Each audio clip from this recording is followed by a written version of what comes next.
আসসালামু আলাইকুম। অন্য ধর্মে যারা আছো তাদেরকে জানাচ্ছি আন্তরিক অভিনন্দন ও শুভেচ্ছা।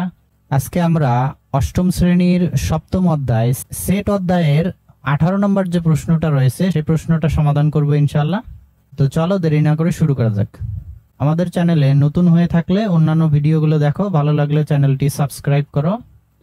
আর ফেসবুক পেজ থেকে যদি দেখে থাকো তাহলে আমাদের এই নতুন ফেসবুক পেজটি ফলো দিয়ে পাশে থেকো যেন পরবর্তী আপডেট পেতে পারো।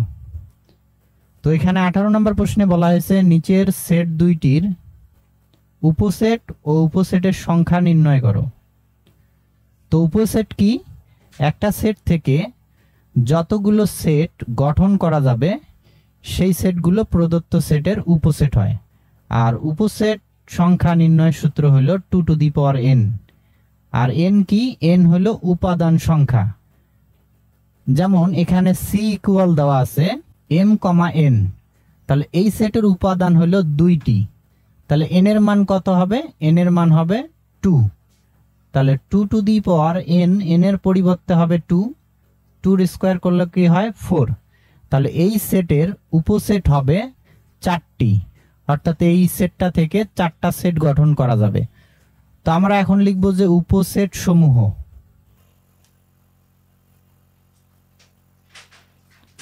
তো কিভাবে লিখতে হবে? প্রথমে একটা করে লিখতে হবে। তো শুধুমাত্র আমরা m লিখব, তারপরে কমা n লিখব। তাহলে m, n একটা করে লেখার পরে আমরা দুইটা করে লিখব। তো দুইটা হলো এখানে m, n।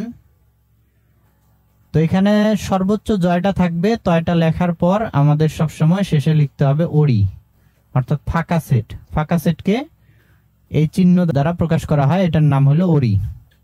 যদি তিনটা থাকে তাহলে প্রথমে একটা করে লিখবো, তারপরে দুইটা করে, তারপরে তিনটা করে, তারপরে ফাঁকা সেট। তো এই যে এখানে আমরা দেখতে পাচ্ছি যে 4টা উপসেট।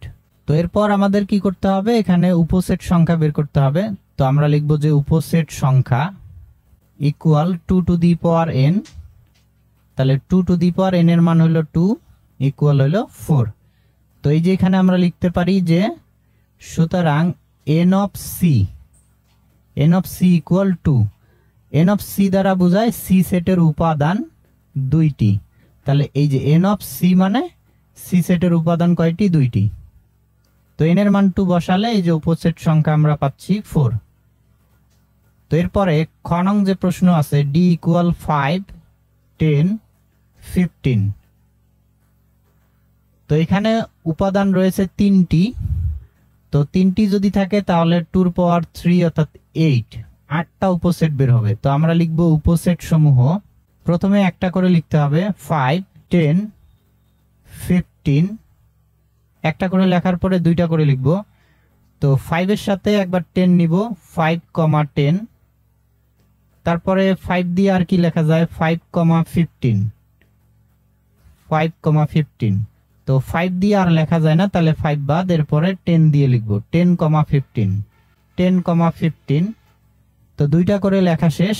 এরপরে আমরা লিখব তিনটা করে 5, 10, 15। তো এখানে যেহেতু 3টা উপাদান আছে, তো 3টা করে একবার লেখার পর শেষে কি বসবে? ওরি। তো এখানে যদি আমরা এখন গণনা করে দেখি তাহলে উপসেট রয়েছে 8টি। তাহলে লিখব যে সুতরাং উপসেট সংখ্যা equal 2 to the power n equal 2 to the power n এর মান হলো 3। তাহলে 2 কিউব ইকুয়াল 8। তাহলে এটাই হবে আমাদের অ্যান্সার। আর এখানে আমরা লিখব যে সুতরাং n অফ d দিয়ে কি বোঝায়? d সেটের উপাদান সংখ্যা। n অফ d ইকুয়াল কত? 3। যেহেতু d সেটের উপাদান 3টি, এজন্য n অফ d ইকুয়াল বোঝাবে 3, অর্থাৎ n এর মান হলো 3। তো এটাই হবে আমাদের অ্যান্সার। তো আশা করি তোমরা বুঝতে পারছো।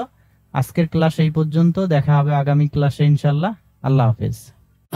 আসসালামু আলাইকুম।